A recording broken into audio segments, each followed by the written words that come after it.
Alors, bonjour à tous, Sébastien Lima, médiateur professionnel, fondateur de la société Mediatissimo. Donc aujourd'hui à Luxembourg, j'avais envie de vous faire un focus sur la notion de harcèlement moral. Voilà. Alors pourquoi ça? Parce qu'aujourd'hui, le harcèlement moral, notamment au travail, devient un sujet de plus en plus important qui en plus s'inscrit dans cette notion générale de bien-être au travail, qui devient une problématique essentielle dans les entreprises. Donc, effectivement, il est important de faire la différence entre une situation de harcèlement moral et celle qui n'en est pas une.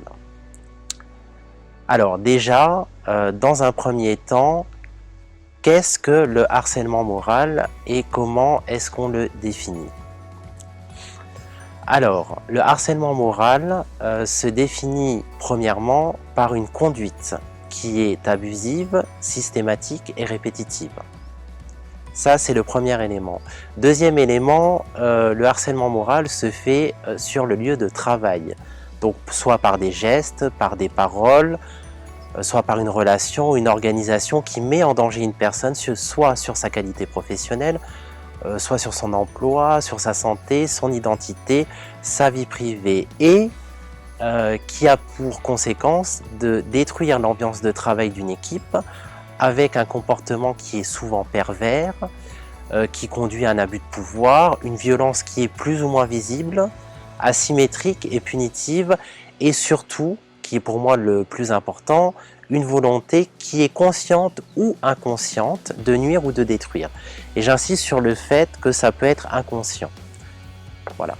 Alors, deuxième question maintenant, comment distinguer une situation de harcèlement moral d'un conflit ou d'une situation de stress pour lequel, en fait, une personne peut s'en sentir harcelée dans les trois situations?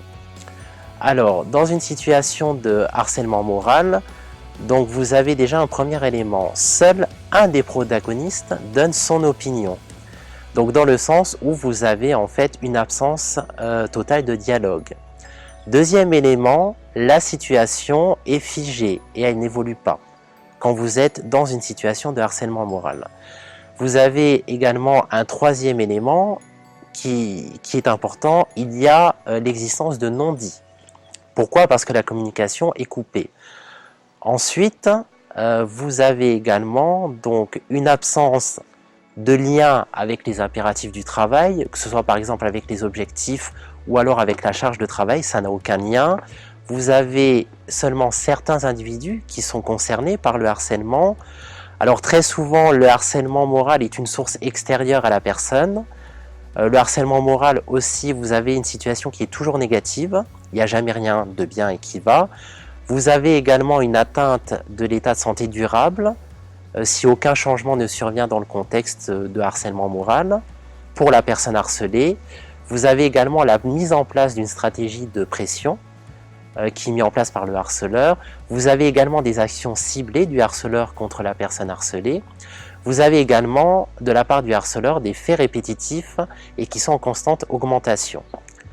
Et vous avez aussi alors soit une augmentation, soit une diminution ou alors un changement dans la charge de travail pour la personne harcelée. Et vous avez également alors un comportement élaboré de la part du harceleur, c'est-à-dire c'est pas naturel, il met en place des stratégies pour harceler la personne.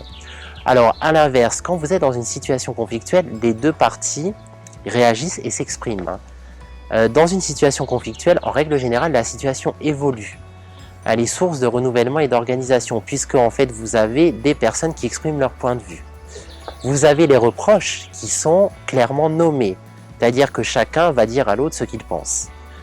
Alors, à l'inverse également, dans une situation de stress, vous avez une pression qui est en lien, cette fois-ci, avec le travail. Vous avez l'ensemble des salariés qui sont concernés.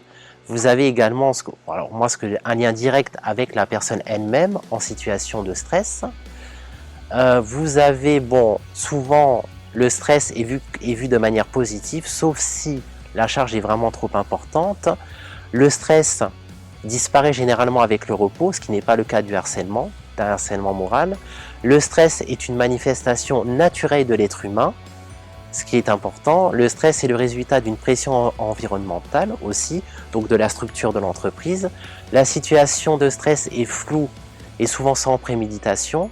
Contrairement au harcèlement, les faits en situation de stress sont très souvent passagers, fluctuent en intensité, parce que ça dépend de la charge de travail. Il y a aussi une augmentation de la charge de travail qui aboutit à un stress chez la personne concernée. Par exemple, parce que la personne va être stressée, parce qu'elle n'arrive pas, elle va penser ne pas réussir à atteindre ses objectifs, par exemple. Donc, en conclusion, tout ça pourquoi? Pour vous dire qu'il est très important de savoir distinguer une situation réelle de harcèlement moral d'une situation conflictuelle ou alors d'une situation simplement de stress.